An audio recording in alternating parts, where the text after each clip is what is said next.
글로벌 비트 시간입니다. 지금 계속해서 관세 관련한 뉴스들에 많이 피로감을 느끼시고 계실 것 같은데요. 미국의 투자자들도 마찬가지인 듯합니다. 일단 간밤에도 캐나다나 또 EU 쪽에서 관세 관련한 대응 이야기가 나오고 있는데요.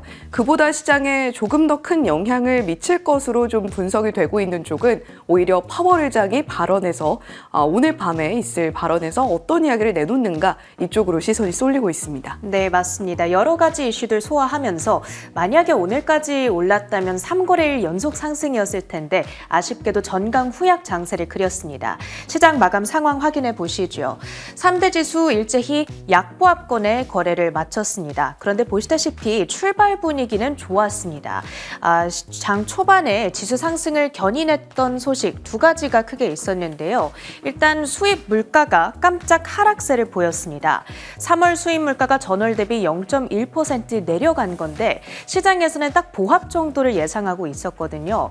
이 트럼프발 전 세계 관세 전쟁이 불거지는 가운데 물가가 오히려 떨어졌다라는 소식이 반가울 수밖에 없었고요. 거기다가 주요 기업들의 소식도 실적도 좋았습니다. 뱅크 오브 아메리카와 시티, 존슨앤존슨 등이 실적을 발표했는데 이들이 전부 다 호실적을 발표했고요. 뱅크 오브 아메리카는 앞서 실적을 전한 다른 은행들과 마찬가지로 특히 증권 거래 부문의 수익이 굉장히 잘 나왔습니다. 양사의 주가 함께 올랐고요. 자, 그럼에도 불구하고 시장이 결국에는 이렇게 힘을 잃었던 이유가 무엇인가? 관세 불확실성이 되겠습니다. 간밤에 관련해서 전해졌던 소식들도 정리를 해볼 텐데 일단 백악관 측에서 중국과의 협상에 대한 코멘트를 전했거든요. 영상으로 준비했습니다. 함께 보시죠. The president has made his position on China quite clear, although I do have an additional statement that he just shared with me in the Oval Office. The ball is in China's court. China needs to make a deal with us. We don't have to make a deal with them. There's no difference between China and any other country except they are much larger. And China wants what we have, what every country wants, what we have, the American consumer. Or to put it another way, they need our money. So the president, again, has made it quite clear that he's open to a deal with China, but China needs to make a deal with the United States of America. 미국은 중국과의 협상이 급하지 않다. 이걸 해결하고 싶으면 중국 너네가 먼저 움직여라. 이런 식의 이야기를 하는 겁니다. 마치 협상에서 우위를 지닌 것처럼 굉장히 여유로운 태도를 취하고 있는 백악관인데요. 그렇지만 간밤 미국의 싱크탱크인 CSIS에선 이런 얘기를 했습니다. 중국의 히토류 수출 통제가 미국 군사력에 위협이 될 수 있다고 경고를 한 것이죠. 히토류는 전투기, 미사일, 드론 등의 첨단 방위 기술에 필수적으로 들어가는 재료인데 사실상 중국이 전 세계 공급을 독점하다시피 하고 있습니다. 중국이 만약에 수출을 완전히 차단한다면 미국은 그 공백을 메우기가 어려워지게 되는데 따라서 중국이 가지고 있는 굉장히 강력한 협상 카드 가운데 이 히토류가 부상하고 있다는 점 체크가 필요합니다. 그 밖에도 미국과 유럽연합이 협상을 시도했다는 소식이 있었는데 입장 차이만 확인하고 별다른 진전은 없었고요. 이런 여러 가지 관세와 관련한 소식들이 시장을 압박한 가운데 그나마 10년물 금리가 이렇게 소폭 하락세를 보인 점이 지수의 낙폭을 제한한 것으로 해석하고 있습니다. 이제 월가에서 여러 가지 비관의 목소리들이 최근 올라오고 있습니다. 간밤에 전해졌던 소식들도 정리를 해봤는데 뱅크 오브 아메리카가 한 달에 한 번씩 진행하는 설문조사가 있습니다. 펀드 매니저들을 대상으로 지금 경기 그리고 시장에 대해서 어떻게 생각하고 있는지를 서베이하는 건데요. 응답자의 82%가 향후 글로벌 경제가 약화할 것이라고 대답을 했습니다. 이것이 30년 내 최고치에 해당하고요. 42%는 경기 침체 발생 가능성을 지목하고 있습니다. 20년 내 네 번째로 높은 수준이라고 하더라고요. 그리고 인플레이션 기대치의 경우 2021년 6월 이후 최고 수준을 가리키고 있고요. 이 펀드 매니저들의 미국 주식 투자 비중이 최근 두 달간 역대 최대폭으로 감소했다. 있다라는 부분도 특이했습니다. 이들이 일관되게 하고 있는 이야기는 연준의 금리 인하가 시작이 되거나 아니면 경제 지표가 지속적으로 회복되기 전까지는 지금 같은 불확실성이 이어질 것이고 따라서 시장도 고전할 가능성이 있다라는 겁니다. 아울러서 제프리스 측에서는 S&P 500 지수의 연말 목표치를 기존의 6,000에서 5,300포인트까지 하향 조정했다라는 점도 간밤에 특이 포인트로 잡아볼 수가 있겠고요. 이 펀드 매니저들이 업종으로는 어떻게 로테이션을 하고 있는지를 보니까 기존의 기술과 산업, 금융, 경기 소비재 쪽에 투자하고 있던 자금을 이제는 유틸리티, 금, 채권, 그러니까 뚜렷한 안전자산 쪽으로 옮겨가고 있다라는 점도 특이한 포인트로 기억을 해보시면 좋겠습니다. 히트맵을 열어서 전반적인 시장의 표정도 확인해 보시죠. 시총 상위 기술주들은 보합 혼조세를 나타냈습니다. 엔비디아는 미국 안에서 5천억 달러 투자 계획을 발표했었죠. 이후에 주가 1.3%의 상승세를 가져갔습니다. 인텔이 2015년에 인수했던 알테라라는 기업을 매각했다라는 소식이 들려왔는데 그 가운데 주가가 2%대 두드러지는 낙폭을 보였고요. 필라델피아 반도체 지수는 0.5% 상승 마감했습니다. 자, 애플의 경우에는 관세 면제, 스마트폰에 대해서 일시적일 것이다. 이 소식을 소화하면서 약보합권의 거래를 마쳤고요. 아마존, 알파벳, 메타 등은 여러 가지 반독점 이슈들을 소화하면서 주가 상대적으로 좀 큰 낙폭을 기록했습니다. 조금 더 작은 종목들을 들여다보자면 넷플릭스 실적 기대감 가운데 4%대 급등세를 기록했고요. 아까 전에 언급드렸던 은행주들 호실적을 발표한 종목들 중심으로 상승세가 두드러졌습니다. 그리고 AI 방산주에 해당하는 팔란티어 전일에 이어서 오늘도 6%대의 강세 흐름을 가져갔고요. 보잉의 경우에는 중국 정부가 자국 항공사들의 보잉의 항공기 인도를 중단하라라고 지시를 했습니다. 이 소식 가운데 주가 2%대의 타격을 받아가는 흐름까지 포착이 되네요. 주요 기술주 이슈들 묶어서 확인해 봅니다. 엔비디아 주가 상승에 기여했던 트럼프의 발언, 슈퍼컴퓨터 건설에 필요한 모든 허가 조치를 신속하게 처리하겠다라는 코멘트가 있었습니다.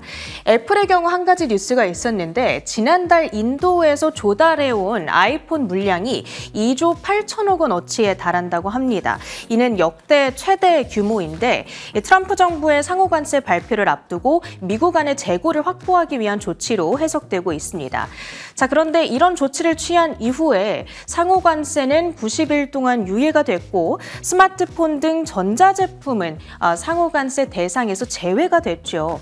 이렇게 오락가락하는 트럼프의 정책에 기업들도 어떤 조치를 취하기가 굉장히 어려운 국면이 아닌가 싶은 생각이 들죠. 애플의 주가 오늘 약보합 마감하면서 202달러 선에 거래를 마치고요. 다음은 넷플릭스입니다. 이번 주 목요일, 그러니까 현지 시간 17일에 실적 발표를 앞두고 있거든요. 이를 앞두고 월스트리트저널의 보도가 간밤 주가를 끌어올렸습니다. 2030년까지 시가총액 1조 달러를 달성하고 또 현재 대비 매출 2배 달성을 목표로 하고 있다라는 보도가 들려왔습니다. 이번 주 어닝콜에서 과연 이런 내용들을 컨펌해줄지가 궁금해지는데 넷플릭스의 주가 4.8% 뛰어오르면서 980달러 선 회복을 목전에 두고 있고요. 이슈에 따라 움직였던 특징주들 조금 더 봅니다. 은행주들, 지난 금요일부터 JP모건, 골드만삭스 등 은행주들의 실적이 나오고 있잖아요. 그런데 이들의 실적을 공통적으로 관통하는 한 가지 특징이 있습니다. 트럼프로 인해서 증시 변동성이 지난 몇 달간 굉장히 높아졌었는데 오히려 그 변동성 가운데서 증권거래 수익이 굉장히 많이 늘어났다라는 것이죠. 미국의 빅5 대형 은행들 도합 370억 달러, 우리 돈으로 하면 53조 원 가까이나 되는 금액인데요. 이만큼 10년 만에 가장 큰 금액을 벌어들였습니다. 물론 변동성이 높다 보니까 M&A라든지 IPO 등 다른 부문의 성과는 그다지 좋지는 못합니다만 그것을 전부 다 타개하고도 남을 정도의 성과가 증권 거래 쪽에서 포착이 되고 있습니다. 은행주 가운데 오늘 시세를 확인해 보면 뱅크 오브 아메리카가 3.6%, 웰스파고가 2.3%, 그리고 시티그룹 1.8%의 강세 흐름을 가져갔습니다. 자, 존슨앤존슨도 실적을 전했습니다. 1분기 실적 결과 결과는 좋았는데 주가는 하락했습니다. 일단 실적 결과를 보시면 매출액이 218억 9천만 달러, EPS는 2.77달러로 더블 비트를 기록했고요. 그리고 연간 가이던스 역시도 시장 예상치를 훨씬 더 웃도는 수준으로 안정적으로 발표를 했습니다. 다만 어닝콜에서 경영진이 관세에 따른 타격에 대한 우려를 표명했죠. 중국과 캐나다, 멕시코 시장에서 관세에 가장 크게 노출되어 있고 금액으로는 약 4억 달러 수준의 타격을 추산하고 있습니다. 주가는 이렇게 엇갈리는 재료들을 소화하면서 약보합권에 거래를 마쳤습니다. 다음은 세계 최대 명품 재벌이죠. 루이비통입니다. 명품계의 시가총액 1위 자리를 줄곧 차지해 왔는데 그 자리를 간밤 에르메스에 내어주게 됐습니다. 실적 실망감에 주가가 폭락한 영향이었는데요. 1분기 매출이 전년 동기 대비 3% 감소했습니다. 시장에서는 오히려 소폭의 성장을 예상했던 터라 여기에 대한 실망감이 있습니다. 트럼프의 관세 정책이 명품 기업들에게 심각한 악재로 다가오는데요. 특히 루이비통의 경우 전 세계의 공급망이 뻗어있는 가운데 특히 미국 시장의 비중이 높다는 점이 취약 포인트입니다. LVMH의 주가는 7.8% 급락 흐름을 가져갔고요. 캐린과 버버리 등의 명품 업체들 동반 약세를 야기하기도 했습니다. 다음으로 혁신 테마 내에서 움직였던 종목들 조금 더 확인해 보시죠. 우주개발 테마의 대장주격의 로켓랩 간밤에 급등세가 포착이 됐습니다. 미국과 영국 정부의 신규 계약을 수주했다는 소식인데요. 미국 공군 그리고 영국 국방부의 첨단 기술 개발 프로그램에 로켓랩의 극초음속 기술이 도입된다라는 소식이 들려온 겁니다. 계약의 규모는 460억 달러, 로켓랩의 주가는 10%가량의 급등으로 진행이 됐고요. 다음으로는 자율주행 관련주, 특히 트럭에 주력하고 있는 오로라 이노베이션, 최근 물류산업에서 트럭 운전사 부족 문제가 아주 심각하게 부상하면서 이 종목이 주목을 받았는데요. 니드엠 책에서 매수 커버리지를 게시함과 동시에 목표가 10달러를 제시했습니다. 주가는 3% 정도의 강세를 보였습니다. 특징주 정리하고요. 주요 외신 헤드라인들 살펴보시죠. 네, 매크로 데이터 먼저 살펴보시죠. EU가 협상에 진전이 없다. 미국 관세를 유지할 것으로 보인다라고 이야기를 하고 있습니다. 미국과 유럽 사이에 계속해서 여러 가지 협상들이 오갔고 무엇보다 미국이 EU와 가장 먼저 협상을 진행을 한 만큼 어떤 결과물이 나올지 좀 주목이 됐었는데요. 서로 팽팽하게 맞서면서 아무래도 90일 이후에는 상호 관세가 부과된 20%의 관세를 부과받게 될 것 같다. 이런 이야기들 나오고 있습니다. 자, 그런가 하면 캐나다는 지금 현재 캐나다에서 계속해서 자동차를 생산하고 있는 기업들에 한해서는 관세를 면제한다 이런 반응들 내놓고 있고요. 각국의 대응들은 잠시 후에 조금 더 자세하게 짚어보겠습니다. 자, 뉴욕 연은에서 제조업 지수 발표를 했는데요. 마이너스 8.1로 나타났습니다. 기업 단기 전망은 최악 수준으로 나타났기 때문에 지금 경제 센티멘탈은 상당히 많이 훼손되어 있다 이런 평가들 나오고 있죠. 자, 제프리스 그런 가운데 S&P 500의 연말 목표치를 또 한 번 내려잡은 IB가 됐습니다. 5,300포인트까지 하향 조정을 했고요.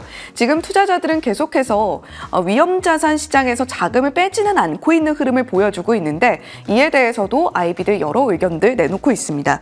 자, IEA 올해 원유 수요 증가량이 일 300만 배럴에서 73만 배럴로 하향 조정하는 것이 옳을 것 같다. 이런 코멘트를 또 내놨는데요. 지금 계속해서 경기에 대한 센티멘탈이 훼손되고 있는 가운데에서 원유 수요에 대한 전망치도 지속적으로 낮춰 잡아가고 있다는 것이 주요한 포인트가 될 것 같습니다. 첫 번째 헤드라인 바로 살펴보시죠. 유럽연합이 미국과 첫 관세 협상을 진행했다고 현지 시간 15일 밝혔습니다. EU 집행위원회에 따르면 마루시 셰프초비치 EU 무역경제안보 집행위원은 미국 워싱턴 DC에서 하워드 러트닉 미 상무장관, 제이미슨 그리어 미국 무역대표부 대표와 관세 협상을 개시했습니다. 이 자리에서 양측은 자동차 상호 무관세와 중국산 철강 과잉 공급 등을 집중 논의한 것으로 전해졌습니다. 네, 유럽과 캐나다, 중국의 각국 대응들 어떻게 나타나고 있는지 살펴보시죠. 중국이 가장 적극적입니다. 125% 보복 관세 부과한 상황인데 이보다 더 올리지는 않겠다라는 입장을 밝힌 상황이고요. 구글이라던가 보잉, 조사나 제재에 들어감으로써 기업 각 개별 기업에 대한 규제도 함께 진행을 하고 있습니다. 기업 제한 조치 마찬가지고요. 제한하는 기업들의 리스트도 현재 나와 있는 상황이죠. 히토류 수출 제한, 콘텐츠 할리우드에서 만든 것이라면 우리 상영 축소하겠다, 이런 입장도 함께 들여다볼 수가 있고요. WTO 제소는 일찍이 진행을 했습니다. 그 밖에도 여행이나 유학, 비자와 같은 서비스 부문의 축소도 함께 언급을 하고 있죠. 캐나다는 어떨까요? 일부 미국 상품에 대해서 6개월 관세 유예한다라는 조치 내놨습니다. 생산 기지를 캐나다에 유지하고 있는 기업들, 일단은 제조, 식음료 쪽에서 관세 유예 조치, 여기에 자동차도 포함이고요. 이유는 앞서서 전해드린 것처럼 보복 관세 90일 연기 이후에 과연 성과가 있을 것이냐, 좀 물음표가 던져지고 있습니다. 최종 20% 관세 철폐가 되지 않을 것 같다라고 이야기가 나오고 있고요. 자동차나 철강, 의약품 관련해서 논의가 있었고, 무엇보다 우리 LNG 많이 살게, 관세에 있어서 한 발 물러나주면 안 될까라는 입장에도 미국이 변함없는 스탠스를 유지하고 있다라는 이야기가 흘러나오고 있죠. 다음 장 이어서 살펴보시면요. 지금 현재 미국과 유럽 사이에서 자동차 무역이 일어나고 있는 가운데 어떤 불균형이 감지되고 있는지 블룸버그 통신의 자료를 가지고 와봤습니다. 미국에서 유럽으로부터 신차를 수입하는 비율이 미국에서 유럽으로 가는 신차 수출보다 5배 더 많다라는 건데요. 미국이 자동차 문제에서 물러나지 않고 있는 이유라고도 볼 수가 있겠죠. 자, 그러면 지금 유럽과 미국 사이에서 진행되고 있는 관세 수순은 이러한데 중요한 것은 중국일 겁니다. 블룸버그 통신에서 이 자동차에 들어가는 발판 6달러짜리가 중국에서 미국으로 가면 과연 얼마의 거래가 될까라는 부분을 관세 적용을 해서 추산을 해봤습니다. 펜타닐 관세 20%, 상호 관세 125%를 적용을 하면 이 관세 부분만 10달러가 넘어간다. 따라서 6달러짜리가 10달러 넘어가는 관세를 부과받게 되고, 그 과정에서 유통마진이 계속해서 붙기 때문에 89.99달러에 최종적으로 거래가 될 것이다. 이런 이야기를 하고 있죠. 미국의 물가 압박으로 이어질 수밖에 없는 이유입니다. 다음 장 이어서 살펴보시면요.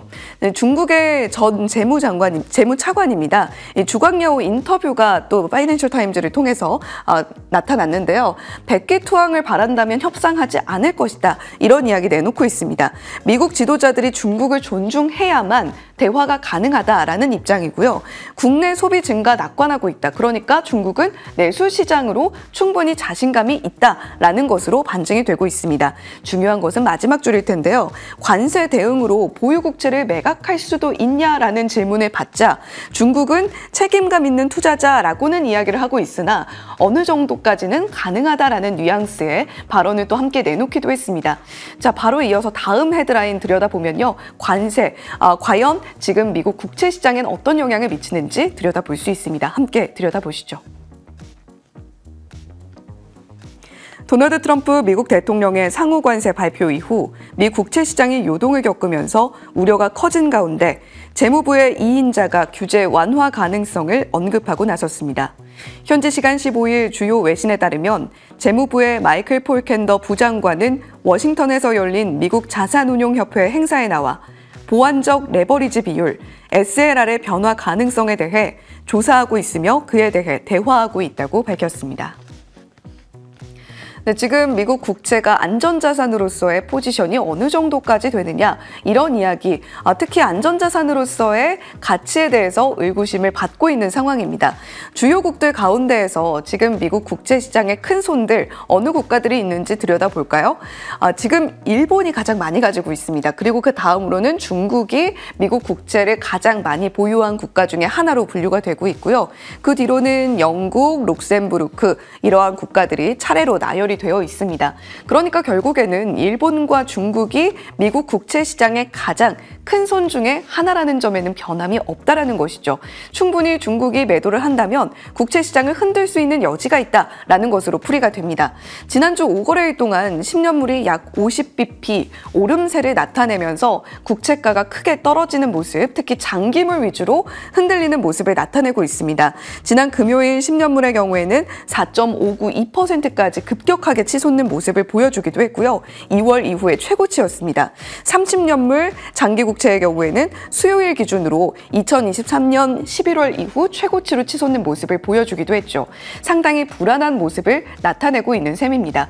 다음 장 이어서 살펴보시면요. 최근에 이 제이미 다이먼 CEO가 굉장히 많은 발언들 내놓고 있는데 중국과 대화해야 한다. 그 근거로 들었던 것이 지금 미국 국채 시장이 불안하다라는 점입니다. 찰스 슈왑의 캐시 존스는 미국 국채와 달러가 2배가량 하락하고 있는 현재 상황, 외국인과 국내 투자자들이 미국의 경제 전망에 대한 우려감의 표출이다. 이렇게 이야기를 하고 있고요.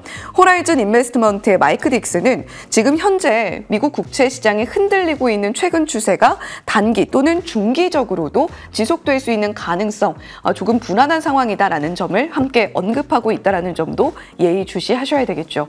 세 번째 헤드라인으로 이어가 보겠습니다. 트럼프 대통령이 엔비디아에 5천억 달러 미국 투자에 반색하며 모든 필수 인허가가 신속히 처리될 거라고 밝혔습니다. 주요 기업들이 미국 투자를 속속 결정하고 있는 가운데 AMD도 미국에서 데이터 센터용 칩 생산을 시작했다고 밝혔습니다. 업계가 트럼프 관세 리스크에 대응해 미국 내 생산 확대에 나섰다는 분석이 나옵니다. 네, 지금 계속해서 빅테크 기업들이 속속 트럼프 2기 들어서서 대규모 투자를 결정하고 나섰습니다. 지금 보이는 마크만 봐도 마이크로소프트, 메타, 애플, TSMC, 엔비디아 보이고요. 메타와 TSMC 그리고 그뿐만이 아니라 오픈 AI, 소프트뱅크 주요 기업들 그리고 국내 기업들도 많이 미국 투자를 결정을 하기도 했죠. 다음 장 이어서 살펴보시면 어느 정도의 규모로 투자가 진행되고 있는지 좀 정리를 해봤습니다. 구글은 750억 달러 규모, 마이크로소프트 800억 달러 규모, 아마존은 무려 1000억 달러 규모로 미국 투자 집행하겠다라고 이야기하고 있고요. 엔비디아는 1250억 달러, 오픈 AI, 오라클 소프트뱅크, 스타게이트 프로젝트 진행하고 있죠. 1250억 달러 대규모 투자를 결정한 상황입니다. 여기서 엔비디아와 오픈 AI의 경우에는 향후 4년 동안의 로드맵을 밝혔기 때문에 투자액을 4로 나눴다라는 점을 함께 말씀드리겠고요. 애플 같은 경우는 미국 제조시설에 4년 동안 5천억 달러, 거기다가 TSMC도 장기 로드맵으로 향후 1000억 달러를 투자하겠다라고 밝힌 바가 있습니다. 국내 기업들도 빠르게 움직이고 있죠. 대표적으로 현대차가 있을 텐데 아모레퍼시픽도 함께 지금 미국 생산시설 가속화 전환을 하겠다 이런 이야기 내놓고 있는 상황이니까요. 이러한 뉴스들도 함께 지속적으로 체크해 보실 필요 있겠습니다. 글로벌 비트 전해드렸습니다.